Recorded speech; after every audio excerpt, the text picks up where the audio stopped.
Welcome to Talk to Al Jazeera. I'm Andrew Simmons in the Ethiopian capital, Addis Ababa. And with me is the Prime Minister of Ethiopia, Meles Zenawi. He's been in power here since 1991. That's longer than the man he helped to overthrow, the dictator Colonel Mengistu. Most recently, he's been in the headlines for his invasion of Somalia with the support of the United States. Mr. Zenawi, thank you for joining us. I'll start with the issue of Somalia. You invaded nearly 3 months ago. You wanted to get your troops out quickly. At least 2/3 of them are still there. Are you in a dangerous quagmire? Well, I think we should get the facts straight first. We did not invade Somalia. We were invited by the duly constituted government of Somalia, internationally recognized government of Somalia, to assist them in averting the threat of terrorism. We did so. We are not in a quagmire now. We have completed our first phase of withdrawal.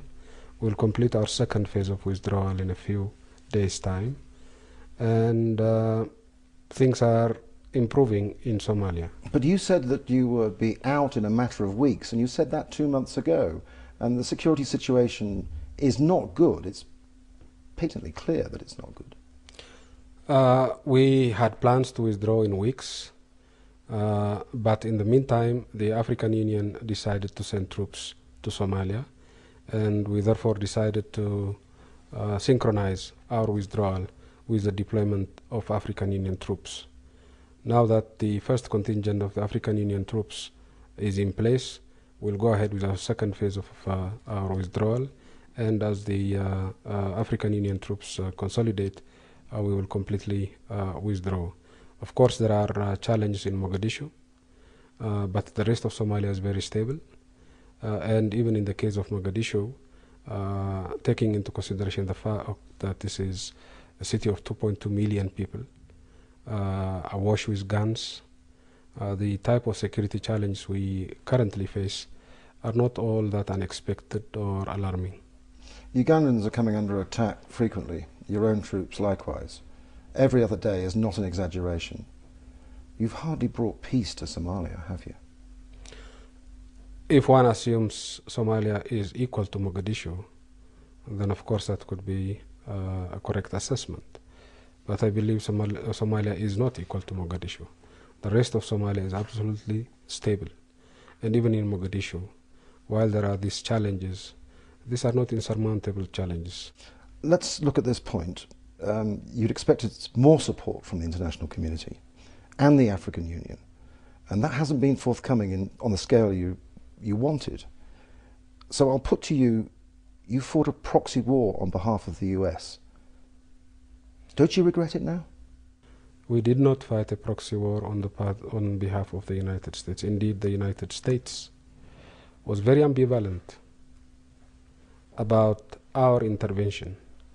Once we intervened, of course the United States and much of the international community was supportive. But in the initial phase, before we intervened, everybody, including the United States, was warning us that we might walk into a trap and a quagmire, and that we shouldn't, that we should think twice before taking steps. That's the first point that I want to stress. Secondly, the African Union has been extremely helpful. It has deployed its forces within a few months. That's much more than what the United Nations is capable of doing. But there isn't anything like the numbers committed to this operation that is needed, surely. We have 1,500 Ugandan troops in the thick of it. That's nothing compared with the situation, with respect. I don't think it's the numbers that are going to make that are going to do the trick. It's going to be the reconciliation process among the Somalis, which will hopefully marginalize the terrorist elements and therefore reduce the threat they pose to manageable proportions. And I think that's going ahead.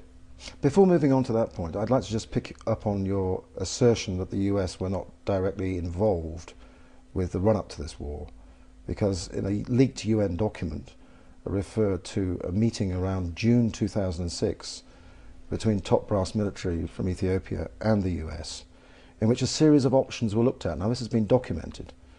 Now, do you deny that there wasn't active discussion about a military operation with the US assistance and the US backing months and months before the actual hostilities took place? Months and months before the actual hostilities took place. Well, June 2006. That's nearly 6 months. I publicly stated that we will take military steps unless the terrorists change their ways. And this public information was shared with anybody who was interested in our view, not just the Americans. But there was no military planning. But the point is, do you deny that the US were not involved actively with your forces months before? No. You don't deny it? They were not involved at all, except in the form of sharing intelligence, which we have done for years before the military intervention in Somalia. But sharing intelligence can mean a number of things, can't it? It can be a description of formulating options. No.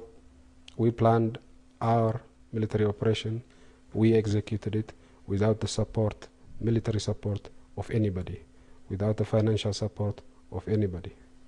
I want to pick up on the point you made about terrorists. The Islamic courts, it would be ludicrous to suggest that the Islamic courts was wholly comprised of what some describe as extremists. Many, many moderates amongst them, and they did bring peace to Somalia for the first time in a long time. So how do you assess your war objectives in hindsight? Well, I agree with you that all those involved with Islamic courts were not hardcore terrorists. Many of them were rank and file clan militia members. But there were hardcore terrorists in the leadership, including some who were trained in Afghanistan. Now, this assertion that they brought peace to Mogadishu in some ways is very similar to assertions by some that Hitler, for example, enforced peace and stability in Germany after the turmoil of the Weimar Republic.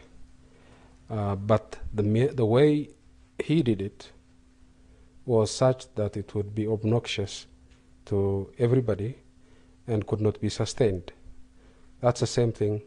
The establishment of peace in Mogadishu by the jihadists is very similar. They did it by flogging women, by preventing people from going about in their daily lives in the normal civilized way, and it could not have ever been sustained. Do you think then that an ordinary Somali, their view towards Ethiopians is that you're an occupying power? How do you address the Somali public after what's happened? And that is not the opinion of the overwhelming majority of people in Somalia. But does it have to be a majority? Had it been the case, we would not have rooted out the Islamists in 4 days with a very limited contingent. And we would have had fire burning throughout Somalia. That is not the case. Now, clearly, there are people in Somalia who very strongly object to our intervention. And we respect the opinion of some of them. And we have no intention of staying there or remaking Somalia in our image. We went there to support the transitional government. We have done most of the job. We are withdrawing most of our troops. And as soon as we complete our job, and as soon as the African Union is firmly established in Somalia, we'll move out completely.